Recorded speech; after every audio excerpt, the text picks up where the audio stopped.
আরে মেয়ে কোথায় ভাগতেছি, দাঁড়া। আরে এখন আমি কি করবো, আমাকে বাঁচাও প্লিজ। তুমি এখানে কোনো মেয়েকে দেখেছো পালাইতে? ওইদিকে এই নাও টাকা আমাকে সাহায্য করার জন্য।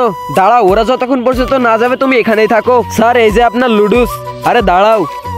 আরে বস আপনি, আমার ভুল হয়ে গেছে বস, ভাগো এখান থেকে। আমাকে ছেড়ে দাও প্লিজ প্লিজ, আমাকে ছেড়ে দাও।